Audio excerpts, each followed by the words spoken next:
but all our hopes and dreams were shattered and scattered across the prairie like ashes to the wind.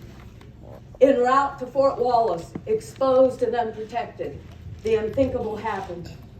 We were set upon by Indians while breaking camp one morning. My son Stephen and daughter Catherine were turning stray cattle back toward the wagon when Stephen saw an antelope dart past. Anxious to add wild game to the family larder, he shouted to his sister, "I want to see if I can get an antelope." But riding up the ridge into this pastoral scene were Indians. Terror filled his next cries. "Indians, Indians!" Circling the wagon appeared 19 Indians had come out from the high bluff. They paused but briefly before firing. But to me it was an entire lifetime. Then I saw John go down, shot in the back. An Indian woman plunged a hatchet into his skull and left it there. It was more than I could bear.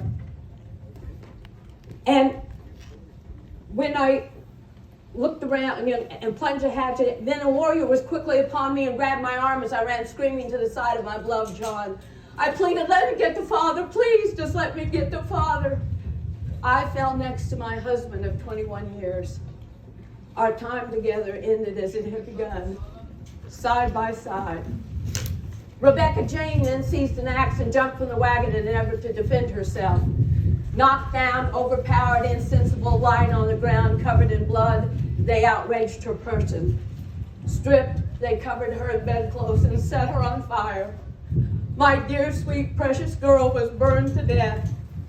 Stephen was killed before he got off a single shot. The 5 remaining girls huddled together as the warriors argued over their fate. Finally, yanking the bonnets from their heads, seeking the longest scalp locks, Joanna's beautiful long blonde hair stood out, costing her life itself and devastating her sisters. With no one left to protect them, my girls were Indian captives. They had only each other and their faith in God to see them through the ordeal. But the heinous acts of physical degradation and mental anguish they would experience go beyond my ability to describe. Even the little ones' crying ceased. Their lips uttered not a sound.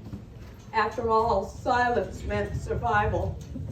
But praise God, our family Bible was found.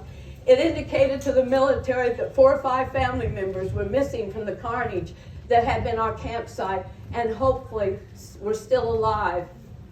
As the soldiers searched, the girls would often listen for the sound of a bugle, anything that signaled possible rescue.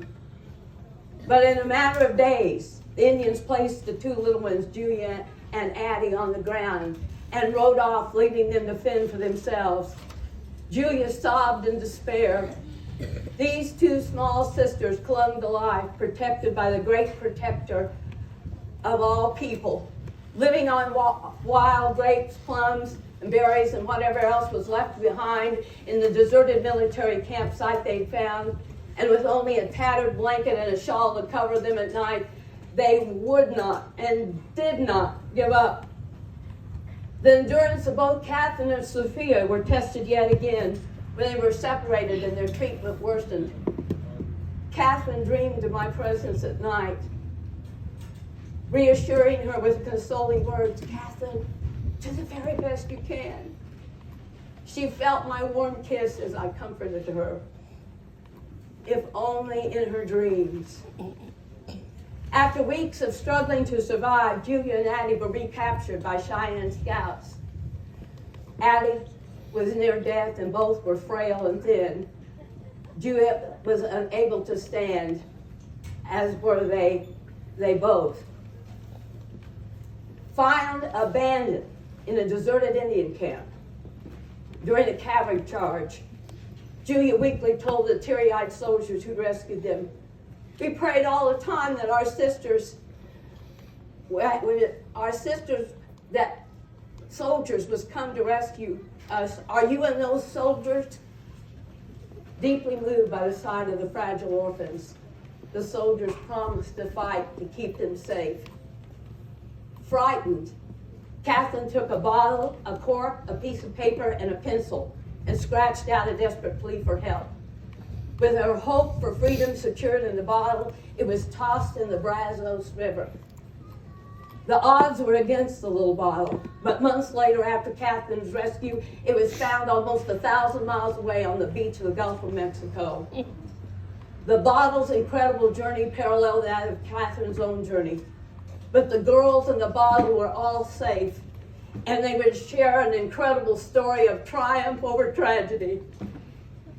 I have given the prairie the flesh of my flesh, and written a German family story in blood and tears upon the pages of its history. For dust thou art, and into dust shalt thou return, but with the promise that those who dwell in the dust will rise up once more and shout for joy.